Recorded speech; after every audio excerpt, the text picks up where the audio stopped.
China is booming. But it's not without cost. Rampant development has taken a heavy toll on the environment. 水库呢，将近40年的历史。当周边没有居民的，在很远的地方就能闻到它的气味。 While a burgeoning population strains resources to the limits. If left unchecked, the world's fourth largest country runs the risk of turning toxic at the seams. Now, authorities are undertaking a bold experiment. 生态城呢要建设成为中国乃至世界城市发展的一个样板。 By building a sustainable boomtown from scratch to serve as a blueprint that will transform the face of urban China.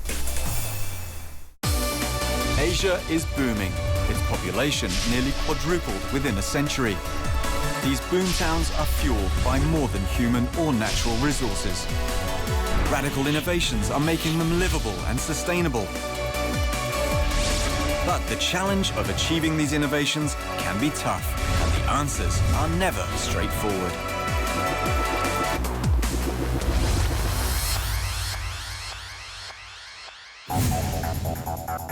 This is Asianopolis, a massive green city once unimaginable.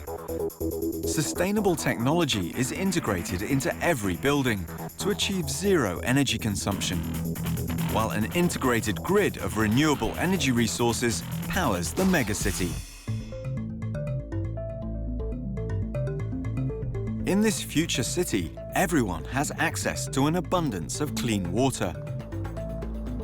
The key is a device known as the filter, a floating platform that uses a complex form of biotreatment to purify wastewater, enabling the city's water supply to be constantly renewed.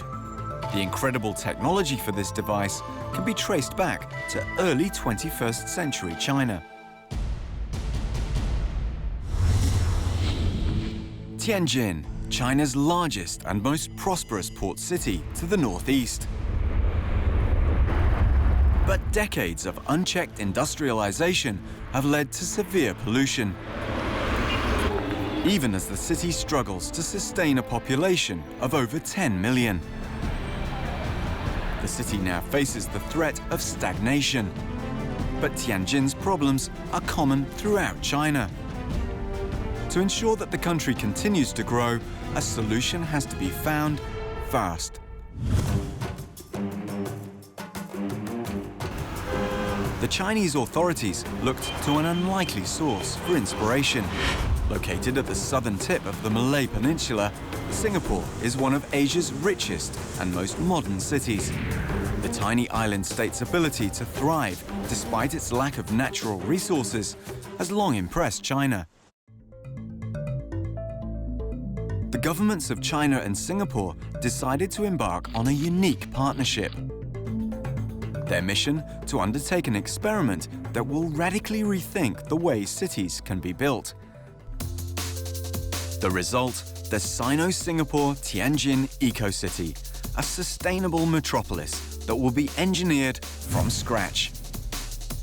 The ambitious 20-year project will span over 30 square kilometers and boast an array of green technology and renewable energy sources. The city will be a thriving commercial hub, housing hundreds of businesses, while offering a sustainable lifestyle to 350,000 residents. So when the governments of China and Singapore got together to develop the Tianjin Eco-City, one of the things we did was to develop a set of 26 key performance indicators, or KPIs, to measure various aspects of sustainability. These are tangible measures of what we're trying to do, and the international community really can look at the extent to which the Tianjin Eco-City is able to achieve the goals that it set out to achieve. But the first challenge threatens to derail the entire project even before it kicks off. Where can the city planners build the Tianjin Eco-City? About 40% of land across China has already been urbanized. To complicate matters, strict criteria govern the selection of the Eco-City's location.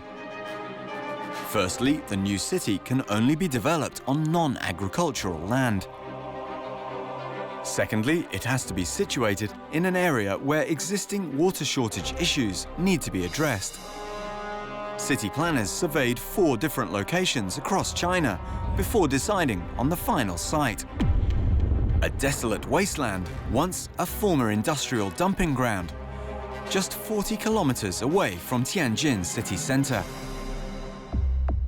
The Sino-Singapore Tianjin Eco-City broke ground in September 2008. But the project is confronted with a setback even before the first foundation can be laid. To build a thriving city, the planners need access to an abundant supply of clean water. But the designated site is in arid terrain. Tianjin experiences much lower rainfall than the national average. Compounding the problem is the fact that the area already possesses a reservoir spanning over 12 hectares. But decades of industrial dumping have turned the waters toxic. 水库呢，将近40年的历史。当周边没有居民的，在很远的地方就能闻到它的气味。我们在 Google 地图里面，你要是看一下的话呢，是黑色的，整个都是黑色的。 If city planners cannot find a way to clear up the reservoir, the lack of water resources could stop the Eco-City project dead in its steps. It would be up to Professor Liu Jiahui of the Tianjin Eco-City Environmental Protection Company to lead the transformation. 当时最大的一个挑战的话，应该还是说这个，怎么干这件事情。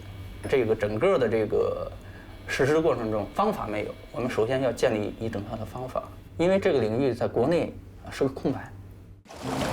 The problem facing the reservoir cleanup is twofold. The contaminated waters need to be siphoned out for treatment. But the sheer size of the area is a major obstacle. The wastewater pond holds over 2 million cubic meters of water, the equivalent of nearly 1,000 Olympic-sized swimming pools. Compounding the problem is the fact that the soil bed of the water body is also toxic. To combat the problem, Liu and his team develop a groundbreaking technology to clean up the wastewater pond. They would clean the reservoir sector by sector, using a device known as the geotube. Fabricated from high-strength textile, each geotube is a massive container that also acts like a filter. Slurry from the pond is pumped into a geotube unit. Water is then filtered through the walls, leaving the solids trapped inside. 首先呢，就是整个污水库的治理啊，就是采用环保疏浚船，把这个污染底泥给它挖上来。环保疏浚呢，就是在这个挖的过程中，保证挖的精确度非常高啊，你不能把没有污染的给它挖上来。挖上来以后呢，直接输送到管道里面来，在这管道里面我们进行加药剂处理。那我们周边有一个营城的污水处理厂，我们就把我们的这个污水库的整个215万方的水送到它这个污水处理厂进行了预处理和处理。 For the cleanup process, Liu and his team employed 18.7 kilometers of geotubes. Within just 8 months of treatment, the team successfully transformed the once toxic reservoir into what is now known as Qingjing Lake. 通过这个项目吧，一个是我们整个的这个建立了非常多的平台，也是为将来中国的这种环境治理、环境污染的修复啊做一个铺垫。 With the water supply now ensured, city planners can now focus on their next challenge: powering the eco-city.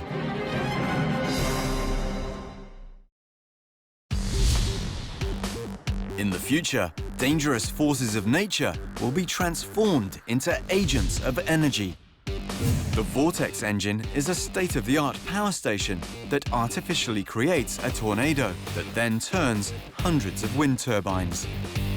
Such a system generates energy according to the city's power needs, reducing wastage. But in the 21st century, the world is still grappling with ways to generate enough power. China, one of the world's fastest-growing economies, is facing an impending power crunch. In 2011 alone, severe power shortages hit cities across China during the searing heat of summer. Industries were forced to cut down on operating hours as power was rationed. To compound the problem, China relies on coal for 70% of its power needs. But mining for this raw material is also proving to be one of the country's deadliest undertakings. In 2009, a gas explosion in Hegang in northeast China claimed the lives of over 100 coal miners. Chinese authorities are now attempting to turn the tide to ensure sustainable growth. And the answer may lie in a bold experiment that's taking place in the Sino-Singapore Tianjin eco-city. To forge a blueprint for China's future power grids, city planners at the eco-city have embarked on an ambitious plan. At least 20% of the city's total power supply will be based on renewable energy, the first time in the world that such a standard has been imposed on an urban center. 我们大家都知道，这个风力和这个太阳能光伏，它的最有效的这些区域呢，就是在一些大的空场上、空地上。但是呢，生态城这个区域跟别的区域不一样，它是布满了建筑。整个34.2平方公里的规划面积上，有25平方公里的建筑用地。To complicate matters, the climate in Tianjin is marked by intense summers and overcast winters, creating extreme variance in the availability of sunlight. Prevailing winds also fluctuate wildly across the seasons. At their lowest, wind speeds hit only 2 meters per second, barely enough to fly a kite.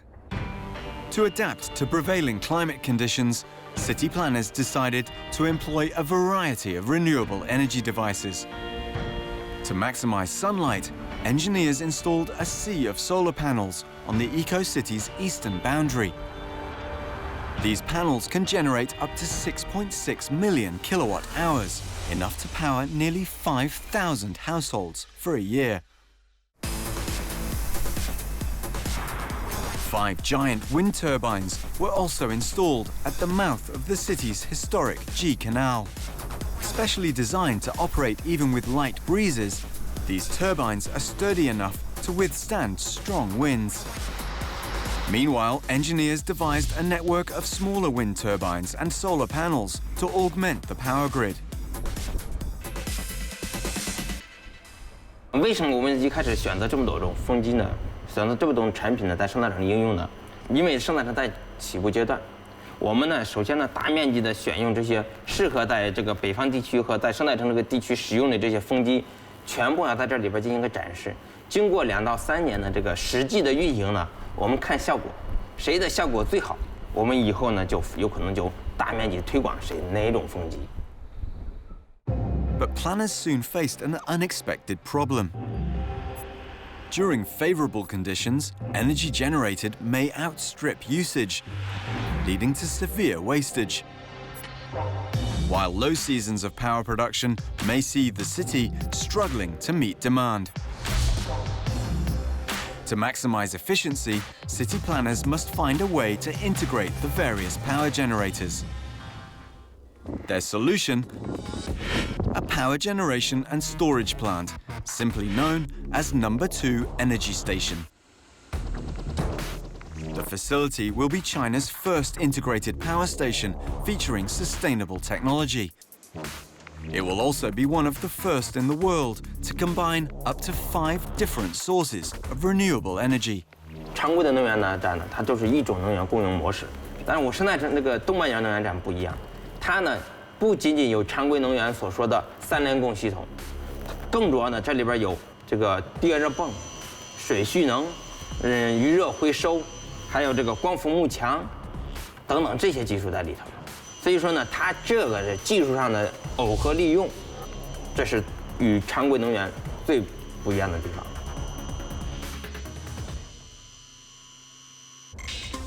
With an intricate grid of renewable energy sources in place, the Sino-Singapore Tianjin eco-city is beginning to take shape. Now, city planners are ready to take on their next big challenge: to create a green and sustainable home for over 350,000 residents.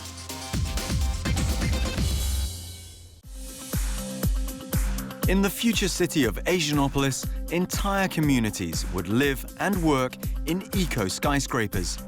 Each self-contained unit houses hundreds of thousands of households in a green and spacious environment. The eco-skyscrapers will also be self-sustainable, boasting an array of renewable energy sources and unique design features to reduce consumption. The massive urban woes of overcrowding and congestion are now a thing of the past. But in 21st century China, urban problems arising from unchecked development and overpopulation have hit critical levels. Its infrastructure is buckling under the weight of providing for an urban population numbering nearly 700 million. While rapid development is straining China's power grid nationwide.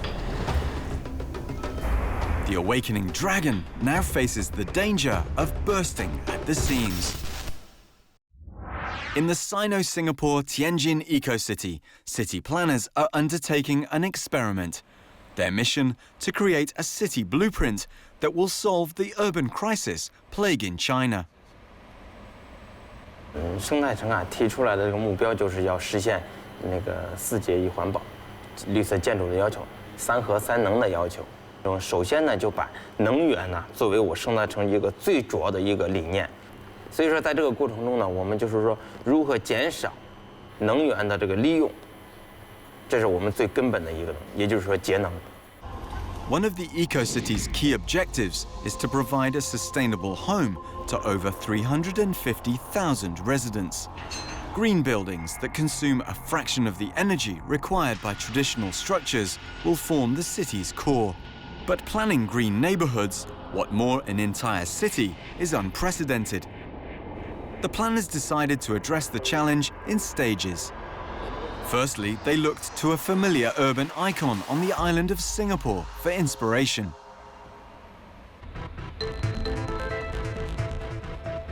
First developed in the late 1960s to address rapid urbanization, Housing Development Board flats now house over 80% of Singapore's population. These apartment blocks maximize space to accommodate thousands of households in a single building. While subtle innovations such as the void deck encourage pedestrian traffic and mobility through the estates. Using this as their starting point, city planners drew up their own blueprint for housing within the eco-city.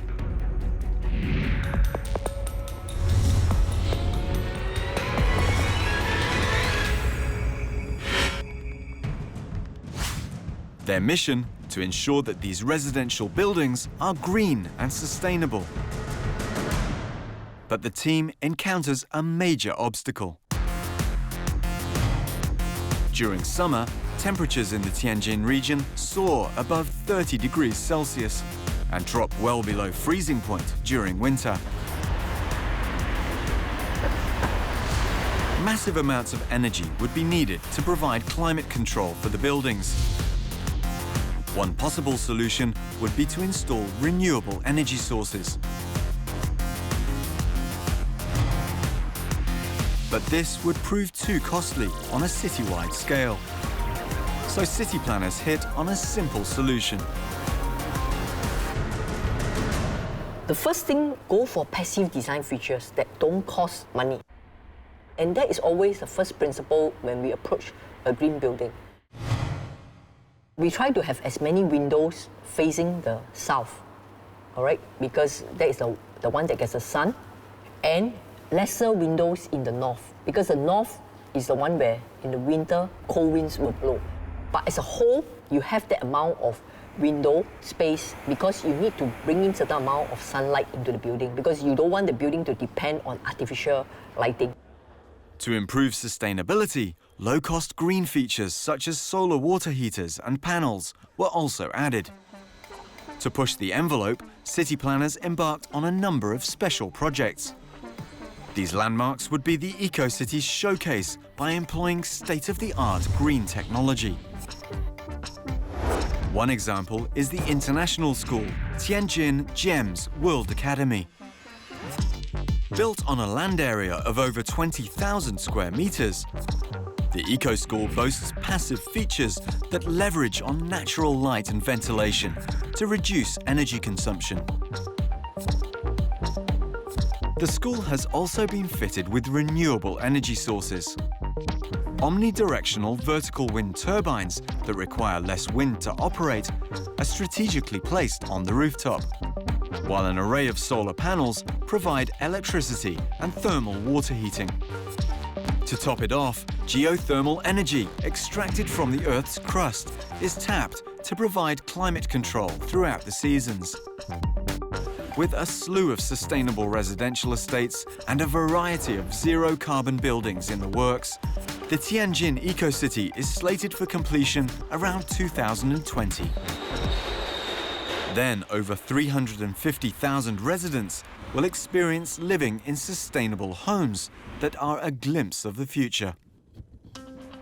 生态城呢，要建设成为中国乃至世界城市发展的一个样板，要为中国乃至世界其他城市的发展提供一个先行试验的一个作用。 I have no doubt that the Tianjin Eco-City will be replicated in whole or in part because I already see it happening. When this project first began in 2007, we were one of the first eco-cities to be developed in China. Now there are many other eco-developments in various parts of China. I think we are very happy to see that there is increasing acceptance of the concept of eco-cities. It will be another decade or so before we get to see if this unique boomtown has truly been a success. If it works, the principles employed in the Sino-Singapore Tianjin Eco-City may well become the blueprint for all future boomtowns to follow.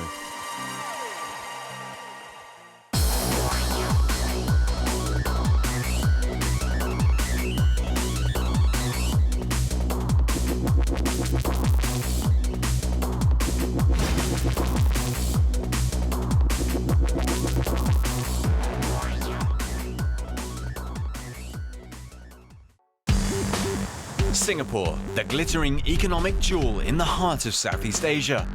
But this country imports almost everything it needs to function. And a booming population is turning the island into a dense concrete jungle.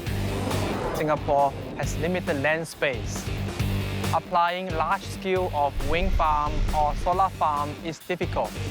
Ingenious solutions are needed to meet the exploding demand for resources and maintain a healthy environment for its citizens.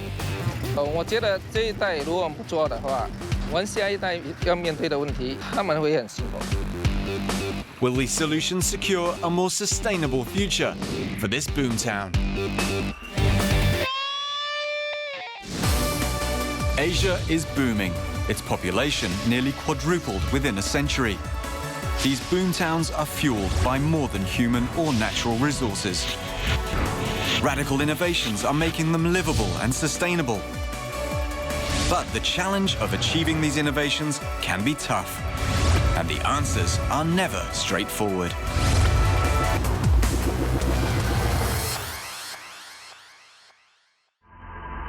This is Asianopolis, an extraordinary example of how civilization might be in the 25th century, where sustaining a population of tens of millions is made possible by innovative processes.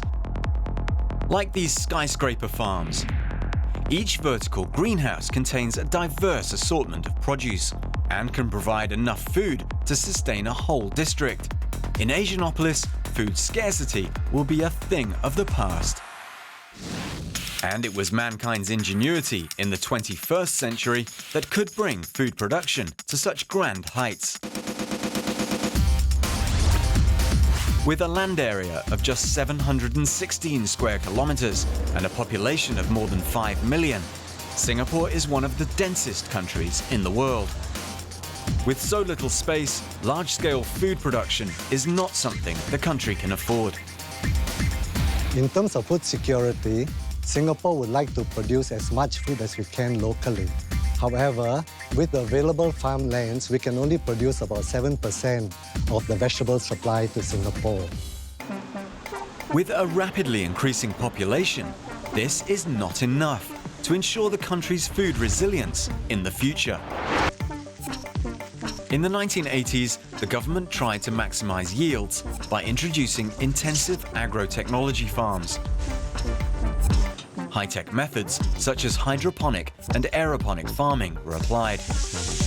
But even with these farms, Singapore still struggles to generate a sustainable supply of produce. Inventor Jack Ng is determined to change this, and his solution is to go upwards, where space is limitless. 在新加坡，我们的土地有限。如果我们要生产自己拥有的食品，我们必须往上发展，就好像我们的祖屋一样，向高楼发展。 Jack used to be a construction engineer, but after almost 30 years in the industry, he called it quits to pursue a higher calling. My wife asked me, "Are you sure?" 每一个人的眼里，农业是一个贫穷的一个行业。人生不应该只是追求金钱，所以我希望用我的知识，在退休的时候可以建设一个系统，让我们新加坡人有一个安全跟稳定的蔬菜来源。我觉得这一代如果我们不做的话，我们下一代要面对的问题，他们会很辛苦。 It took Jack 2 years to develop his solution, the AGOGRO system, a high-yield and highly compact vertical farming tower. 目前你所看到的这一个9米的系统，它层层次次的这样排上来，而这个整个系统里面，这个是38层，它跟平地比起来，它可以生产的产量是10倍。 But Jack discovered that while stacking vegetables upwards increased yields, it brought along a host of other problems. Growing vegetables vertically meant each layer would receive different amounts of sunlight, requiring artificial lighting. And bringing plants higher off the ground meant water would need to be pumped up to them. Jack did not want such an energy-intensive system. His farm had to be sustainable and cost-effective. 当你复杂化的话，你会增加它的成本。 His solution was simple: rotation. Bring the vegetables to what they need instead of the other way around. Key to this system is a unique energy-saving feature: Jack's patented water pulley system. 这个就是我们的那一个水轮系统。我们这个用水来拉动整个这个铁链，这个铁链把我们的这个整个 A 型的旋转系统，把这个蔬菜带向上面，拿到阳光。 Every plant can reach the top of the tower and receive adequate sunlight.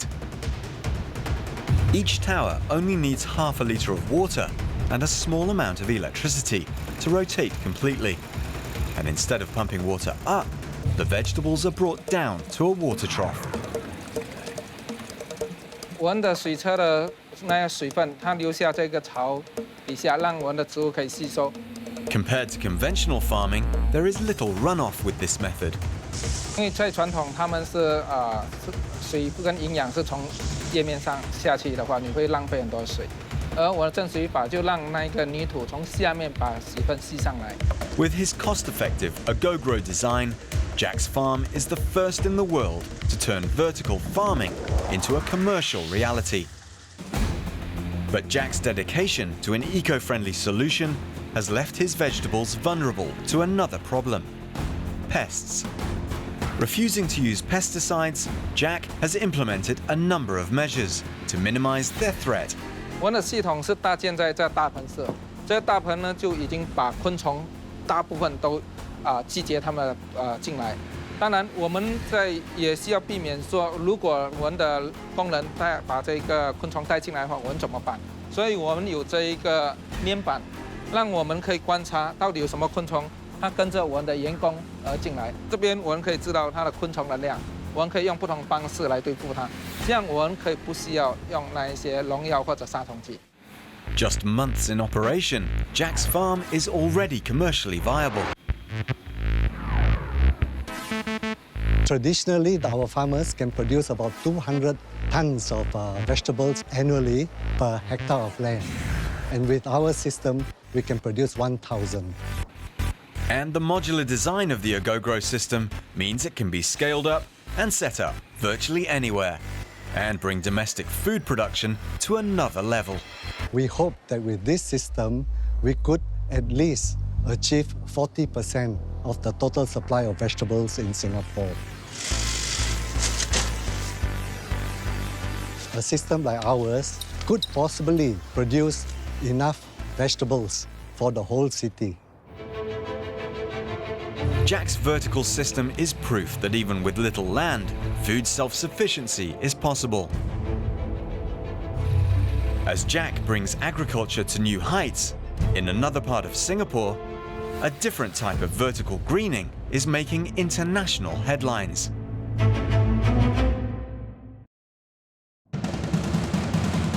In the future, centuries of human activity would have damaged some of Earth's natural habitats beyond repair.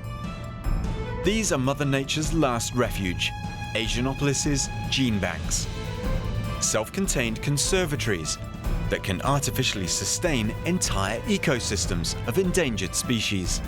A synthesis of tech and nature that first took shape in the 21st century.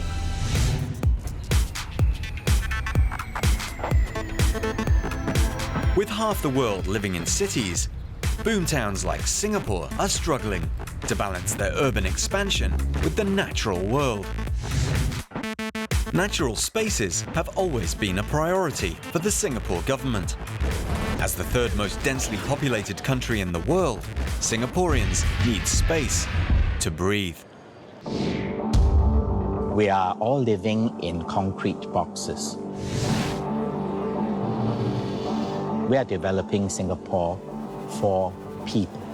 They need a green environment. But as the population expands, green spaces are fast becoming a luxury the country can ill afford. And when Singapore's newest downtown area was being developed, the government knew it needed a green lung. But this is expensive land. To justify its existence, this new park would have to be more than ordinary. It would need to transform Singapore's Bay Area into an international icon. This is Gardens by the Bay, a futuristic park of the 21st century. Totaling 101 hectares, the gardens are made up of 3 distinct sections: Bay East, Bay Central, and Bay South, the largest and the first of the gardens to be completed. Architectural firm Grant Associates were the lead designers of Bay South. We wanted to create a place that people looked at in a different way and look at it in a different perspective.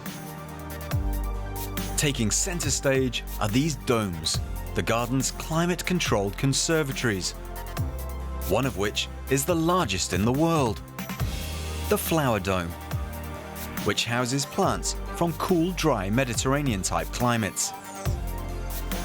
The Cloud Forest, on the other hand, offers a cool, moist climate, showcasing the mist-shrouded environments of tropical mountains.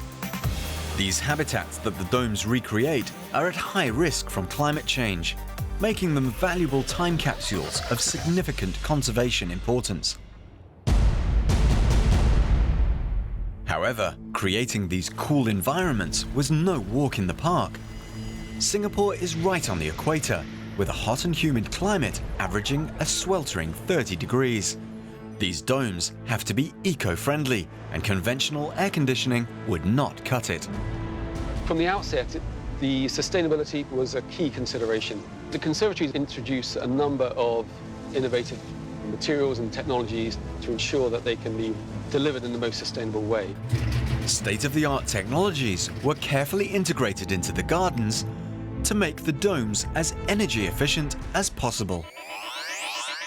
To reduce the amount of energy needed for cooling, dehumidifiers first dry the air. chilled water pipes within the floor then cool only the occupied lower areas, and any warm air is expelled through air vents at the top. The domes are also fitted with special glass that filters out heat but maximizes sunlight. And for especially sunny days, automated sails provide additional shade to the plants below. The conservatories consume 30% less energy than conventional cooling. But most impressively, these domes are also carbon neutral. Wood waste collected from the pruning of Singapore's trees is burnt in a biomass furnace, generating all the energy the conservatories need for cooling.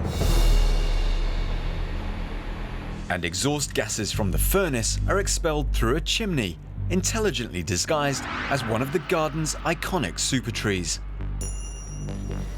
We always wanted to add scale and drama and magic to the gardens. The super trees were a way of doing that. These vertical gardens were also designed with ecological features. Their outward tendrils collect rainwater for use around the gardens, and photovoltaic cells allow them to absorb the sun's energy to power their light displays at night.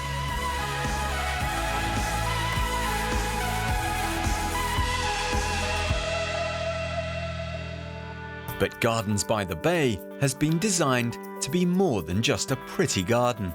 This garden is a complex garden comprising many layers of meaning, layers of value in it.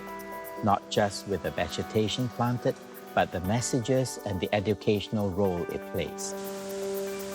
Tucked behind this waterfall are several education rooms, explaining the sustainable technologies of the gardens, but more importantly, the cause and potential effects of climate change. We wanted people to take away with them that sense of magic from nature. The scale of the gardens, the scale of the super trees, the different worlds that have been created in the conservatories allow people to look at nature in a very different way. As our living spaces become more urbanized, green avenues like Gardens by the Bay become increasingly important in restoring our estranged relationship with nature. In the future, all of Singapore's parks will be linked into one connected web, enveloping its citizens in nature and transforming the country from a garden city to a city in a garden. But while green spaces can maintain a high quality of life for a booming population, Singapore still has an unsustainable dependence on fossil fuels. As fuel depletes and demand grows, can Singapore find new alternatives before it's too late? In the 25th century, the future city of Asianopolis could produce more energy than it consumes, supporting all of its needs on just renewable energy.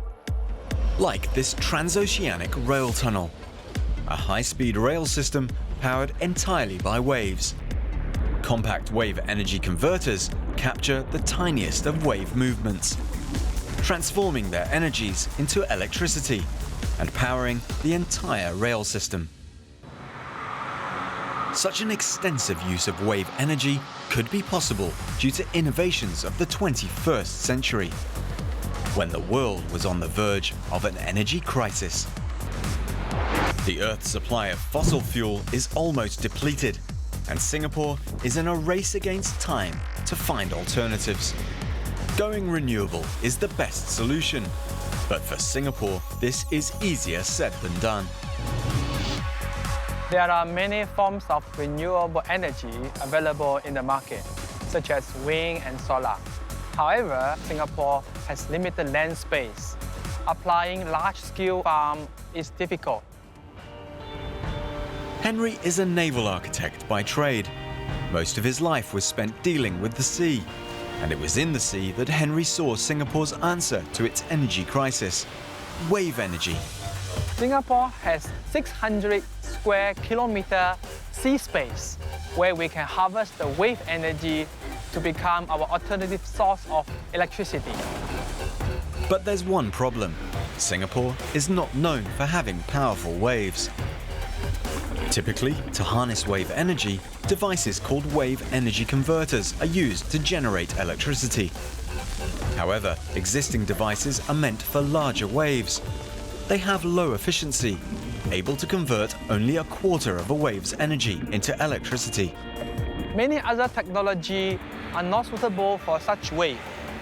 But this is reasonable energy source we can harvest. Henry believed if he designed a more efficient converter, Singapore's waves could become a viable source of power. Many people think this is mission impossible, but I always attracted to challenges. When people say impossible, I always stand out and say, yes, I want to try. I have no fear of failure. In 2008, Henry set out on his mission. It took him almost 5 years of research before the fruits of his labours were finally realised.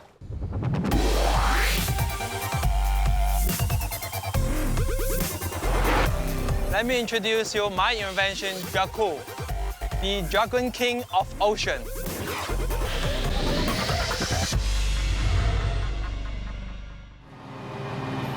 We should have buy a champagne. At just 3 meters wide, Henry's compact Dracul has a conversion rate of 55%, almost double the efficiency of any other wave converter. Key to this high efficiency is Henry's unique design feature, one-way valves. This is scale model of Dracul. As you can see here, the water level is moving up and down, up and down.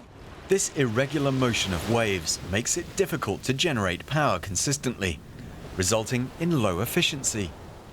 Henry's one-way valves can overcome this irregular motion by streamlining waves into a single directional flow of water. The upper valve only lets water in, while the lower valve only lets water out. As a result, regardless of the wave's height, water is forced to always flow downwards, spinning the hydro turbine in one direction and generating a smooth output of power from the electromagnetic generator above. The Dracul's design also overcomes another problem: bounce back. In the ocean, waves, when they hit a rigid structure like this, usually it will bounce back. Waves, when reflected, can disrupt the energetic forces of incoming waves, resulting in a loss of energy. But with Henry's valves, waves can flow through freely and preserve their natural motion. All right, perfect. You can see the wave height reduced nearly 50% with the Dracul. The energy is absorbed. With the valves, the Dracul becomes ultra efficient, able to maximize every ounce of wave energy. Oh my goodness! Look at this! Henry's Dracul is so efficient it can work in small wave conditions like Singapore's. My Dracul is able to work in very low, very small wave sea, such as 0.2 meter wave. The machine will kick in, start to work. In Singapore's seas, one Dracul unit can generate enough power to sustain one household 24/7. Here we go. In larger waves, the Dracul has the capacity to generate 4 times that amount of power. But for Henry, operational efficiency also has to be matched with cost efficiency. My dream is to provide another energy source for Singapore, but also we want to provide an affordable renewable energy source. While durable enough to withstand extreme wave conditions, the Dracul is made with a simple material, just plain steel. On top of this, the Draculs are also fuss-free.